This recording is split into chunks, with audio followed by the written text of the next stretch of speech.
પૂનમને લઈને ગુજરાતભરના મંદિરોમાં ભક્તોની ભીડ જોવા મળી હતી, ત્યારે ઊંઝાના ઉમિયા માતાજી મંદિરે પણ ભક્તોની કતાર જોવા મળી હતી। આજના ખાસ દિવસે એક ભક્તે ઉમિયા માતાજીના મંદિરે સોનાની પાદુકા અર્પણ કરી હતી। પટેલ અંબાલાલ જોતારામ મહાદેવિયા પરિવારે ઉમિયા માતાજીના ચરણે 11 તોલાની સોનાની પાદુકા અર્પણ કરી। અંદાજે 11 લાખની કિંમતની સોનાની પાદુકા અર્પણ કરી ધન્યતા અનુભવી। સતીશભાઈ, પ્રવીણભાઈ, નીલ પટેલ, પ્રહલાદભાઈ, મોહનદાસના હસ્તે અર્પણ કરાય। મોટી સંખ્યામાં શ્રદ્ધાળુઓએ માતાજીના સોનાના પાદુકા અને માતાજીના દર્શન કરીને ધન્ય થઈ ગયા હતા। સાગરમાં નલ સે જલમાં થયેલ છલને સરકારે મોટી કાર્યવાહી કરી છે। સરપંચ અને પાણી સમિતિ ઉપર દોષનો ટોપલો ઢોળવામાં આવ્યો। વાસ્મોના કામોમાં ગેરરીતિ થયેલ હોવા છતાં એજન્સીઓને પૈસાની ચૂકવણી કરવામાં આવી, તેથી સરકારે કાર્યવાહી કરી હતી, જેને લઈ પંચાયતને પણ નોટિસ આપવામાં આવી હતી। તેથી હવે આ કાર્યવાહીને લઈને જિલ્લાના સરપંચો એકજૂથ થયા છે। મહીસાગર નદીના તટે સરપંચોની મીટિંગ યોજાઈ, જે બાદ તમામ સરપંચોએ જિલ્લા કલેક્ટરને આવેદનપત્ર આપ્યું અને જો 3 દિવસમાં યોગ્ય ન્યાય ન મળે તો તમામ સરપંચો રાજીનામા આપશે તેવી ચીમકી આપી હતી। જાતિના બોગસ સર્ટીથી નોકરી કૌભાંડ। સાબરકાંઠામાંથી ઝડપાયું બોગસ સર્ટી કૌભાંડ। જાતિના બોગસ પ્રમાણપત્રથી નોકરી મેળવી 3 પોલીસ કોન્સ્ટેબલ સામે ફરિયાદ। વિજયનગર મામલતદારે નોંધાવી ફરિયાદ। રેલવે પોલીસ અને ગુજરાત પોલીસમાં નોકરી મેળવી 3 પોલીસ કોન્સ્ટેબલ સામે વિજયનગર પોલીસે ફરિયાદ નોંધી। રત્ન કલાકારોની મદદે આવ્યું ડાયમંડ વર્કર યુનિયન અને GJEPC। સુરતમાં મંદીની ઘડીમાં રત્ન કલાકારોને મળી રહી છે મોટી રાહત। મંદીના સમયમાં ડાયમંડ વર્કર યુનિયન અને GJEPC રત્ન કલાકારોની મદદે આવ્યું। રત્ન કલાકારોને 35,000નો આરોગ્ય વીમો આપવામાં આવશે, સાથે 10,000 રત્ન કલાકારોના બાળકોને ચોપડા વિતરણ કરવામાં આવશે। સુરતની મુખ્ય ઓળખ બનેલી હીરા ઉદ્યોગમાં છેલ્લા કેટલાક સમયથી મંદીનો માહોલ છવાયો છે। અનેક રત્ન કલાકારો રોજગારની અસુરક્ષા અને આર્થિક મુશ્કેલીઓનો સામનો કરી રહ્યા છે। આવી મુશ્કેલ પરિસ્થિતિમાં ડાયમંડ વર્કર યુનિયન અને GJEPCએ નવી પહેલ કરીને રત્ન કલાકારોની મદદે આવ્યું। ડાયમંડ વર્કર યુનિયન અને GJEPCના સહયોગથી સુરતમાં કાર્યરત હજારો રત્ન કલાકારોને હવે વીમાની ચિંતા નહીં રહે, સાથે જ બાળકોને શૈક્ષણિક સાહિત્ય, ખાસ કરીને ચોપડા વિતરણ કરવાની પણ જાહેરાત કરવામાં આવી છે। આ માટે ફોર્મ ભરવાની કામગીરી ડાયમંડ વર્કર યુનિયનના સભ્યો દ્વારા શરૂ કરવામાં આવી। મદદનો લાભ લેવા ઈચ્છતા રત્ન કલાકારો 20 મે સુધી ફોર્મ ભરી શકશે। દક્ષિણ ગુજરાતના લોકો માટે તાડના ઝાડ કલ્પવૃક્ષ બન્યા। દક્ષિણ ભારતના લોકો માટે જેમ નારિયેળના ઝાડ કલ્પવૃક્ષ સાબિત થાય છે, તેમ વલસાડના ખેડૂતો માટે તાડના ઝાડ કલ્પવૃક્ષ સાબિત થઈ રહ્યા છે। ઉમરગામ મહારાષ્ટ્રની બોર્ડર પર આવેલા ખેડૂતો માટે તાડનું વૃક્ષ ATM બની રહ્યું છે। 1 પણ રૂપિયાના ખર્ચ વિના તાડનું ઝાડ આર્થિક ઉપાર્જનનું સાધન બની રહ્યું છે। આ વિસ્તારના ખેડૂતો આંતરપાક તરીકે તાડના ઝાડ લગાવી રહ્યા છે। તાડનું ઝાડ આ વિસ્તારના ખેડૂતો માટે ખૂબ જ ફાયદાકારક પુરવાર થઈ રહ્યું છે, કારણ કે આ વૃક્ષને કોઈ પણ જાતના હવામાનના ફેરફાર નડતા નથી। આ ઝાડમાં રોગ પણ નથી લાગતો, આથી દવા કે ખાતરનો પણ છંટકાવ કરવો પડતો નથી। માત્ર તાડના ઝાડ પરથી ફળ નીચે ઉતારવા માટે મજૂરીનો ખર્ચ થાય છે, એની સામે ખેડૂતોને 100% વળતર રળી આપે છે। તાડના ઝાડમાંથી વર્ષમાં 2 વખત તાડ ગિલ્લી નામના ફળ આવે છે, જેની ઉનાળાની મોસમમાં ભર બજારમાં ખૂબ જ માંગ વધી જાય છે। સુરતથી લઈને પાડોશી રાજ્ય મહારાષ્ટ્રના બજારોમાં વેચાણ માટે વેપારીઓ ખેડૂતો પાસેથી તાડ ગિલ્લી નામના આ ફળ ખરીદીને લઈ જાય છે, જેથી ખેડૂતોને તેનાથી સારી આવક મળી રહે છે। વર્ષે તાડનું એક ઝાડ ખેડૂતને 10 થી 12,000નો ફાયદો કરાવે છે। આથી જો એક પરિવાર માત્ર તાડના 5 ઝાડ લગાવે તો પણ પરિવારના આખા વર્ષનો ખર્ચો નીકળી જાય છે। સાથે ઉનાળાની મોસમમાં એક પરિવાર રોજના 1000 થી 1500 રૂપિયા કમાઈ લે છે। આકાશી આફતે કેરી અને કેળાના પાકનો સફાયો કરી નાખ્યો। સુરત જિલ્લાના ખેડૂતો નિરાશ। કમોસમી વરસાદે દક્ષિણ ગુજરાતના ખેડૂતોની કમર તોડી નાખી। કેરી સહિતના પાકનો કચ્છર ખાણ વાળી દીધો। સુરત સહિતના જિલ્લામાં ખેડૂતોના કેરી સહિતના પાકને ભારે નુકસાન પહોંચ્યું। દ્રશ્યોમાં જોઈ શકાય છે કે પાક્યા વગરની કેરીઓ જમીનદોસ્ત થઈ જતા આંબાવાડીઓમાં મોટા પાયે નુકસાન પહોંચ્યું છે। આકાશી આફત સામે ખેડૂત જાણે કે હારી ગયો। ગુજરાતના અનેક વિસ્તારોમાં આ પ્રકારની સ્થિતિ જોવા મળી રહી છે, તેથી ખેડૂતો સરકાર પાસે સહાયની આશા રાખી રહ્યા છે। ખેડૂત અગ્રણી અને કોંગ્રેસના નેતા દર્શન નાયકે સરકારની રજૂઆત કરીને ખેડૂતોને યોગ્ય વળતર આપવા માંગ કરી। મહત્વનું છે કે હાલ ખેતીવાડી અધિકારી દ્વારા ઓલપાડ, ઉમરપાડા સહિતના વિસ્તારમાં નુકસાનીનો સર્વે કરવામાં આવી રહ્યો છે। મિની વાવાઝોડા સાથે ત્રાટકેલા માવઠાએ કેળાના પાકને આ રીતે જમીનદોસ્ત કરી દીધા। ખેતરમાં ઉભા પાકનો કચ્છર ઘાણ વળી ગયો। ખેડૂતોની મહેનત પર માવઠાનું પાણી ફરી વળતા આર્થિક નુકસાન સહન કરવાનો વારો આવ્યો। સુરતના કામરેજ તાલુકાના મોટાભાગના ગામોમાં કેળાની ખેતી થાય છે, જોકે છેલ્લા કેટલાક દિવસથી ભારે પવન સાથે માવઠું થતા 60% પાક નિષ્ફળ બની ગયો છે। સુરત જિલ્લામાં છેલ્લા 3 દિવસથી ભર ઉનાળે ચોમાસા જેવો માહોલ જામ્યો છે। પવન સાથે વરસાદ વરસી રહ્યો છે, જેને લઈને ડેરી, શાકભાજી, ડાંગર, કેળા સહિતના પાકોને પુષ્કળ પ્રમાણમાં નુકસાન થયું છે। માવઠાએ વધુ એકવાર ખેડૂતોને લાચાર કરી દીધા છે। માવઠા અને વાવાઝોડાની ઝપેટમાં આવી જતા 60%થી વધુનો પાક જમીનદોસ્ત થઈ ગયો છે. માવઠાના મારથી બાજરીનો પાક જમીનદોસ્ત, આંકલાવ પંથકના ખેડૂતો પાયમાલીના આરે. માવઠાના માર સામે ત્રસ્ત આંકલવના તમામ ગામના ખેડૂતોનો રોવાનો વારો આવ્યો છે. 5000 વીઘા જમીનમાં વાવેતર કરેલ બાજરીનો માવઠાના કારણે બરબાદ થઈ ગયેલો જોવા મળ્યું. આ બાજરી પકવતો તાલુકો હોવાથી બાજરીનો પાક ખેડૂતોની જીવાદોરી સમાન છે. પરંતુ હાલમાં માવઠાના મારથી ખેડૂતો પાયમાલ થઈ જાય એવી સ્થિતિ આવીને ઊભી થઈ છે. તેથી સરકાર આર્થિક સહાય કરે તેવી આ ખેડૂતો અપેક્ષા રાખી રહ્યા છે.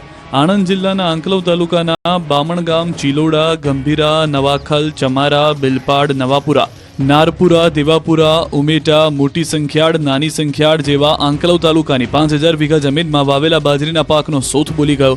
મિની વાવાઝોડા સાથે વરસાદ ખાબકતા ઉનાળુ બાજરીનો પાક ખેતરોમાં જમીનદોસ્ત થઈ ગયો અને ખેડૂતોને મોટા પાયે આર્થિક નુકસાની વેઠવાનો વારો આવ્યો. આંકલવ તાલુકાનો ગ્રામીણ વિસ્તાર ઉનાળામાં ઉનાળુ બાજરીના પાક પર નિર્ભર તાલુકો છે. ઉનાળામાં બાજરીના પાકથી થતી નાણાકીય આવક ગ્રામ્ય લોકોની જીવાદોરી છે. પરંતુ તાજેતરમાં ભારે પવન અને વરસાદ ખાબકતા આંકલવ તાલુકાના બાજરી ખેતી કરતા ખેડૂતોને ભારે નુકસાન પહોંચ્યું છે. જેથી જગતના તાતે ફરી સરકાર તરફ સહાય તરફ મીટ માંડી છે. દ્વારકા જિલ્લામાં કમોસમી વરસાદે ખેડૂતોની ચિંતા વધારી. 5 દિવસથી કમોસમી વરસાદે તાંડવ મચાવ્યું. માવઠાએ એવો તો પ્રહાર કર્યો કે ખેડૂતોના ઉભા પાકને તબાહ કરી નાખ્યો. દ્વારકા જિલ્લામાં ખંભાળિયા તાલુકાના હરિપર, વિજળપર, કેશોદ, ઠાકર શેરડી સહિત અનેક ગામોમાં કમોસમી વરસાદ પડતા ઉનાળુ સિઝનમાં તૈયાર થયેલા પાકને નુકસાન પહોંચ્યું. ખેડૂતોએ રાત દિવસ મહેનત કરી ઉનાળામાં બાજરી, તલ, મગ સહિતનો પાક તૈયાર કર્યો હતો. પરંતુ કમોસમી વરસાદ થતાં પાક પર પાણી ફરી વળ્યું. પાક પલળી જતા ખેડૂતોને આર્થિક નુકસાની વેઠવાનો વારો આવ્યો. ખેડૂતો જણાવી રહ્યા છે કે કમોસમી વરસાદ થતાં ઉનાળામાં વાવેલ બાજરીના પાકમાં મોટું નુકસાન થયું. ખંભાળિયા તાલુકાના હરિપર ગામના ખેડૂતો કમોસમી વરસાદથી ભારે મુશ્કેલીમાં મુકાયા. ખેડૂતોનું કહેવું છે કે એક તરફ કમોસમી વરસાદ ઉનાળુ પાકને નુકસાન પહોંચાડે છે તો બીજી તરફ છેલ્લા 5 દિવસથી વીજ પુરવઠો નથી, જેથી ખેડૂતો પર ડબલ માર પડી રહ્યો છે. આ તરફ અરવલ્લી જિલ્લાના ગત રાત્રે ભીલોડા પંથકમાં તીવ્ર વાવાઝોડું ત્રાટક્યું, જેમાં ભીલોડા પાસે આવેલા વાંકાનેર GIDC ખાતે મોટું નુકસાન પહોંચ્યું. વાવાઝોડાના પગલે 22થી વધુ ફેક્ટરીના શેડના પતરા, છત ઉડી જવા પામ્યા છે. સાથે જ ફેક્ટરીની દિવાલો પણ ધરાશાયી થઈ છે. જેની સાથે કંપનીનું રો મટીરિયલ પણ વરસાદી પાણીમાં પલળી જતા કરોડો રૂપિયાનું નુકસાન થયું. GIDCના પ્રમુખ અને ફેક્ટરી માલિકોએ સરકારને મદદ માટે વિનંતી પણ કરી છે. આ તરફ ગીર સોમનાથ જિલ્લાના ખેડૂતોને પણ પડતા પર પાટું. કમોસમી વરસાદે કમર તોડી નાખી. છેલ્લા કેટલાક દિવસોથી સમગ્ર રાજ્યના કેટલાય જિલ્લાઓમાં કમોસમી વરસાદ પડી રહ્યો છે. ત્યારે ગીર સોમનાથ જિલ્લામાં પણ માવઠાએ તબાહી મચાવી. સતત વરસાદને કારણે કેરીના પાકને તો નુકસાન ચોક્કસ થયું છે, પરંતુ સાથે સાથે ઉનાળુ પાકો તલ, બાજરી, અડદ, મગને પણ મોટા પાયે નુકસાન પહોંચ્યું છે. ખેડૂતોએ લગાવેલા અંદાજા મુજબ ઉનાળુ પાકનું ઉત્પાદન નહીં થતા ખેડૂતોને આર્થિક સંકટમાંથી પસાર થવું પડે તેવી સ્થિતિ સર્જાય છે. ગીર સોમનાથ જિલ્લાના કોડીનાર, વેરાવળ અને તાળાળા સહિતના તાલુકાઓમાં ઉનાળા દરમિયાન અડદ, મગ, તલ, બાજરીની સાથે અન્ય કઠોળ વર્ગના પાકો ખૂબ જ સરળતાથી અને સારા ઉત્પાદન સાથે ખેડૂતોને મેળવી રહ્યા હતા. પરંતુ આ વર્ષે અચાનક પાક તૈયાર થવાના સમયે કમોસમી વરસાદ પડતા ખેડૂતોની તમામ ગણતરીઓ ઊંધી પડી ગઈ છે. અત્યારે ઉનાળુ પાક કાપી અને તેને બજારમાં લાવવાનો સમય થયો ત્યારે જ આકાશમાંથી આફત ત્રાટકી. વરસાદ પડતા ઉનાળુ પાકોને ખેતરમાંથી ઘર સુધી કે બજાર સુધી પહોંચતા કરવાની શક્યતા નહિવત છે, જેના કારણે ખેતરમાં ઉભેલા ઉનાળુ પાકોને વરસાદનું પાણી પારાવાર નુકસાન કરી રહ્યું છે. આ વખતે ઉનાળુ પાકોના ઉત્પાદનમાં અને તેની સાથે ખેડૂતોને મળતા આર્થિક વળતરમાં ખૂબ મોટો ઘટાડો થાય તેવી પણ શક્યતાઓ ઊભી થઈ છે. ત્યારે ગીરના ખેડૂતો સરકાર સામે મીટ માંડીને બેઠા છે કે સરકાર કોઈ સહાયતા કરે. ઘુગંબાના હાથણી માતા ધોધના પાણીના સંગ્રહ માટે ચેકડેમ બનાવવામાં. પંચમહાલના ઘુગંબામાં હાથણી માતા ધોધની આજુબાજુના ગામોમાં પાણીની સમસ્યા વિકટ બની છે. દર વર્ષે ઉનાળામાં લોકો પાણી વગર તરસ્યા રહે છે. બીજી તરફ ચોમાસામાં સોળે કળાએ ખીલી ઉઠતા હાથણી ધોધનું લાખો લીટર પાણીનો વેડફાટ થાય છે. ત્યારે સમસ્યાના કાયમી નિરાકરણ માટે પરિક્રમા અને બેઠક યોજવામાં આવી હતી. હાથણી ધોધમાંથી ચોમાસા દરમિયાન નિરર્થક વહી જતા પાણીનો સંગ્રહ કરવા માટે સુમંગલમ ફાઉન્ડેશન અને હાથણી માતા પરિસર સમિતિ દ્વારા આયોજિત બેઠકનું આયોજન જોવા મળ્યું હતું. આ બેઠકમાં પાણીનો સંગ્રહ કરવા માટે આડબંધ અને ચેકડેમ બનાવવામાં આવે તેવી રજૂઆત કરાઈ. આ બેઠક અને પરિક્રમામાં મોટી સંખ્યામાં આજુબાજુના ગામના સરપંચો, જિલ્લા અને તાલુકા પંચાયતના પદાધિકારીઓ તેમજ ખેડૂતો ઉપસ્થિત હતા. જો આ પાણી સંગ્રહ માટે ચેકડેમ બને તો ઘોઘંબાના પોયલી આજુબાજુના ગામોની પાણીની વિકટ બની રહેલી સમસ્યાનું કાયમી નિવારણ આવી શકે. આજુબાજુના 5થી વધુ ગામના ભૂગર્ભ જળ સ્તર ઊંચા આવી શકે. અમદાવાદના યુવાને સપનાને સાકાર કરતું ગેજેટ બનાવ્યું. જો કરોડપતિ બનવાનું તમારું સપનું સાચું પડે અને તમે કરોડપતિ બની જાવ તો જી હા, આવું જ કંઈક થઈ શકે છે એક ગેજેટની મદદથી. ગુજરાતના એક એન્જિનિયરે એક અનોખું ગેજેટ બનાવી દાવો કર્યો છે કે તમે જે પણ સપનું જુઓ તે સાકાર થઈ શકે. ગુજરાતના એન્જિનિયર ભરત પરમારે એક એવું ગેજેટ બનાવ્યું છે જે નિકોલા ટેસ્લા નામના અમેરિકન વૈજ્ઞાનિકની થિયરી પર કામ કરે છે. આ ડિવાઇસની મદદથી તમે તમારા સપના વિઝ્યુઅલાઇઝ કરી સાકાર કરી શકો છો. 369 અભિવ્યક્તિ પ્રક્રિયા એ આકર્ષણના નિયમ પર આધારિત એક શક્તિશાળી ટેકનિક છે. આ પ્રક્રિયાનો હેતુ તમારા વિચારો અને ઈચ્છાઓને વાસ્તવિક જીવનમાં સાકાર કરવાની છે. આ ડિવાઇસના પ્રયોગે સાબિત કર્યું કે બધું જ ઉર્જા છે અને આ ડિવાઇસની ફ્રીક્વન્સીનો ઉપયોગ કરી તમે તમારા વિચારો બ્રહ્માંડ સુધી પહોંચાડી શકો છો. આ મની મેગ્નેટ ડિવાઇસનું રહસ્ય છે કે તમારી ઉર્જાને સંપત્તિ તરફ વાળે છે. જ્યારે તમે દરરોજ 10 મિનિટ માટે આ ઉપકરણ સાથે બેસો છો અને હું ધનવાન છુંનો જાપ કરો છો ત્યારે તમારા મગજમાં થીટા તરંગો બ્રહ્માંડમાંથી યોગ્ય તર્કો આકર્ષિત કરશે. પોરબંદર જેટી સાથે જોડતો રોડ બિસ્માર થતા લોકો પરેશાન. પોરબંદર શહેરથી પોરબંદર જેટીને જોડતો રોડ અત્યંત બિસ્માર બનતા લોકો પરેશાન થઈ ગયા છે. પોરબંદરથી સુભાષનગર તરફ જતા રસ્તાથી સ્થાનિકો ત્રહેમામ પોકારી ઉઠ્યા છે. આ રોડ પર ડામર શોધવા જવું પડે તેવી સ્થિતિનું નિર્માણ થયું છે, જેથી અહીંથી પસાર થતા વાહન ચાલકોને ભારે હાલાકી થઈ રહી છે. પોરબંદરના એકમાત્ર જેટી સાથે જોડતા મુખ્ય રસ્તાની દયનીય હાલત હોવાથી માછીમારોને પણ મુશ્કેલી પડી રહી છે. ત્યારે માછીમારીના નિકાસના વાહનોની અવરજવર અને સુરક્ષા એજન્સીઓની જેટી હોવાથી તાત્કાલિક યોગ્ય પગલાં ભરવા માંગ કરી છે.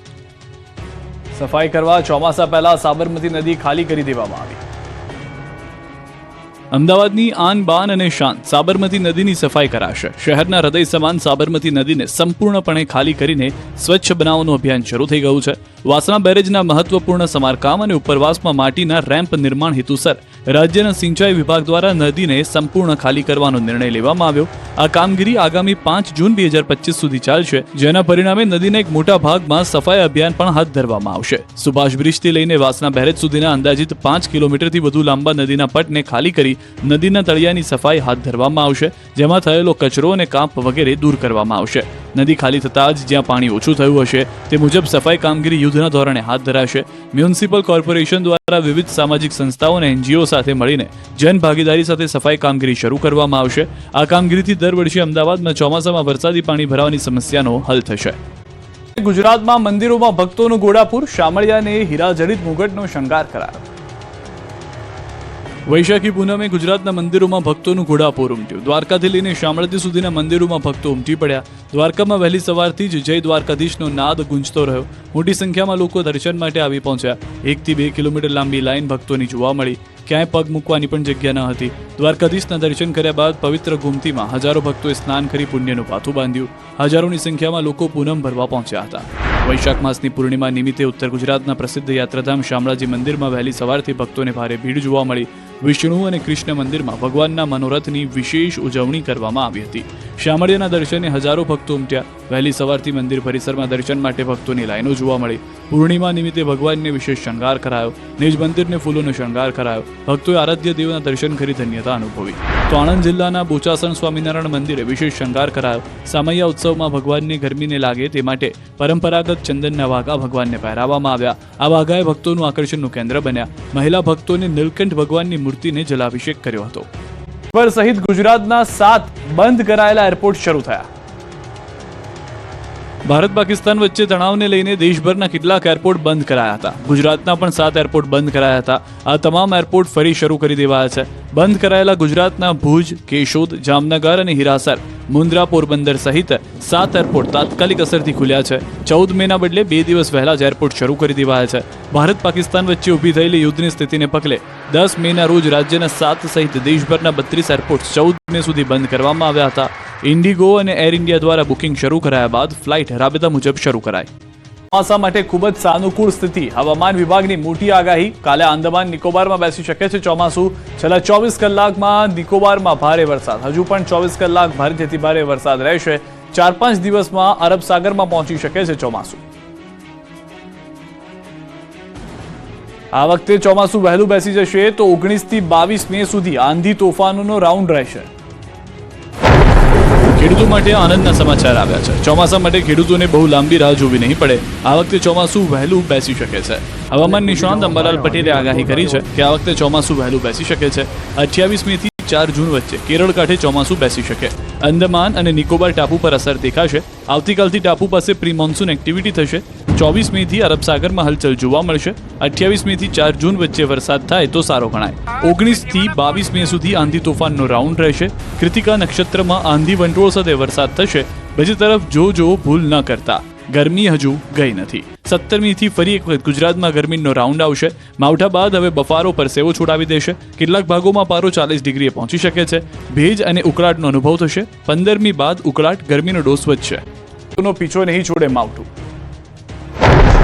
હજુ 3 દિવસ માવઠું નહીં છોડે પીછો. ગાજવીજ સાથે કમોસમી કહેર વરસશે. 40 થી 50 કિલોમીટરની ઝડપે ફૂંકાશે પવન. જી હા, મે મહિનાની શરૂઆતથી શરૂ થયેલું માવઠું ખેડૂતોની પાછળ આદુ ખાઈને પડી ગયું છે. સૌરાષ્ટ્ર કચ્છમાં સૌથી વધુ ખાના ખરાબી સર્જનાર કમોસમી કહેર હજુ યથાવત છે. સૌરાષ્ટ્ર કચ્છ પર હજુ સંકટ ટળ્યું નથી. 3 દિવસ સુધી માવઠું મહાઆફત બનીને વરસતું રહેશે. હવામાન વિભાગે આગાહી કરી છે કે 3 દિવસ સુધી ભારેથી અતિભારે વરસાદ પડશે. સૌરાષ્ટ્રના 5 જિલ્લામાં ભારે વરસાદની આગાહી કરી છે. જૂનાગઢ, રાજકોટ, અમરેલી, ગીર સોમનાથ, પોરબંદર અને દીવમાં ભારે વરસાદ પડી શકે. તેજ પવન, ગાજવીજ સાથે ભારે વરસાદ થઈ શકે છે. 40 થી 50 કિલોમીટરની ઝડપે પવન ફૂંકાઈ શકે છે. તો રાજ્યના અન્ય ભાગોમાં પણ હળવાથી મધ્યમ વરસાદ થઈ શકે છે. વરસાદની સાથે બફારો પરસેવો છોડાવી દેશે. 5 દિવસમાં તાપમાન 3 થી 5 ડિગ્રી સુધી વધી શકે છે. અમદાવાદમાં 38 ડિગ્રી તાપમાન રહેવાની શક્યતા છે. और डे 2 की बात करेंगे तो डे 2 के लिए गुजरात रीजन और सौराष्ट्र कच्छ में आइसोलेटेड प्लेसेस पे लाइट टू मॉडरेट रेन साथ में थंडरस्टॉर्म की वार्निंग है. और डे 3 के लिए गुजरात रीजन और सौराष्ट्र और कच्छ रीजन के लिए लाइट टू मॉडरेट रेन का पूर्वानुमान है.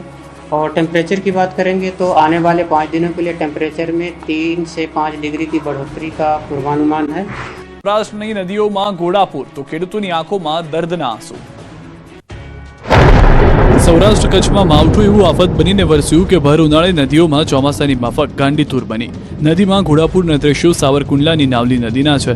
સાવરકુંડલાના ધજડીપરા વિસ્તારમાં માવઠાએ એવી સટાસટી બોલાવી કે નાવલી નદી પરનો ચેકડેમ ઓવરફ્લો થયો. જાણે ચોમાસું જામ્યું હોય તે રીતે વરસાદે માજા મૂકતા નદીમાં ઘોડાપૂર આવ્યું. કાળઝાળ ગરમી વચ્ચે ચેકડેમ છલકાતા ખેડૂતોને દુઃખી થવાનો વારો આવ્યો. સાવરકુંડલા શહેર તેમજ આસપાસના વિસ્તારોમાં મુશળધાર વરસાદ વરસ્યો. આ આફતરૂપી વરસાદને કારણે ખેડૂતોને રડવાનો વારો આવ્યો. સાવરકુંડલા શહેર ધોધમાર વરસાદ તૂટી પડતા શહેર પાણી થઈ ગયું. સાવરકુંડલા, કાના તળાવ, હાથસણી, ચરખડિયા સહિતના ગામોમાં ભારે વરસાદથી રોડ પર નદીઓ વહી. વીજળીના કડાકા ભડાકા સાથે તીવ્ર ગતિથી વરસાદ તૂટી પડતા ખેતરો પાણી થયા. ખાંભા અને ધારી પંથકમાં પણ કમોસમી વરસાદ પડ્યો. આ તરફ ધારીમાં પણ ધનાધન માવઠું ત્રાટક્યું હતું. ધારી જિલ્લાના છતડિયા, ઝર, મોરજર સહિતના વિસ્તારોમાં કમોસમી વરસાદથી ખેતરોમાં ઊભા પાક ઉપર ખતરો ઊભો થયો. બાગાયતી પાક, કેરી, તલ, બાજરી સહિતના પાકોને નુકસાનની ભીતિ છે. વરસાદ વરસતા રસ્તા ઉપર વરસાદી પાણી વહેતા થયા. ગીર સોમનાથમાં પણ ગાજવીજ સાથે કમોસમી કહેર તૂટી પડ્યો હતો. એક દિવસના વિરામ બાદ ગીર ગઢડાના ગ્રામ્ય વિસ્તારોમાં અનરાધાર આફત વરસી હતી. વરસાદના કારણે ખેડૂતોની ચિંતા વધી ગઈ. કઠોળ, તલ, કેસર કેરી સહિતના પાકને વ્યાપક નુકસાનીની ભીતિ છે. જૂનાગઢ જિલ્લાના કેશોદ પંથકમાં પણ કડાકા ભડાકા સાથે માવઠાની સવારી આવી પહોંચી હતી. કેશોદના અજાબમાં ધોધમાર વરસાદથી રોડ પર પાણી વહેતા થયા. ભારે ઉકળાટ વચ્ચે બપોરથી માવઠાએ મંડાણ કર્યું. ધોધમાર વરસાદ વરસતા વાતાવરણમાં ઠંડક પ્રસરી. આ દ્રશ્યો અમદાવાદના છે. અહીં વરસાદ વગર પાણી ભરાયા. શહેરના વંદે માતરમ રેલવે ક્રોસિંગ પાસે વગર વરસાદે પાણી ભરાયા. પાણીમાં રોડ ડૂબી જતા લોકોને પાણી વચ્ચેથી પસાર થવું પડ્યું. ગંદકી, કચરો અને પાણી ભરાઈ જવાની સમસ્યાથી લોકો પરેશાન થયા. વારંવાર ફરિયાદો છતાં નિરાકરણ ન આવતા લોકોમાં રોષ ફેલાયો છે. અમરેલી જિલ્લામાં સતત વરસાદી માહોલ. ધારી તાલુકાના ગ્રામ્ય વિસ્તારો વરસાદમાં જોવા મળ્યા છે. ખીચા, દેવળા, છતડિયા સહિતના ગામમાં કમોસમી વરસાદનો કહેર છે. ઉનાળાની મોસમમાં ધારી તાલુકાના નદીના વહેણ વહેતા થયા હતા. લીંબડિયા અને હેમરાજ્યો નદીમાં ધસમસતા પાણી ખેતરો તથા આજુબાજુના પડતર વિસ્તારોમાં ભરાઈ ગયા હતા.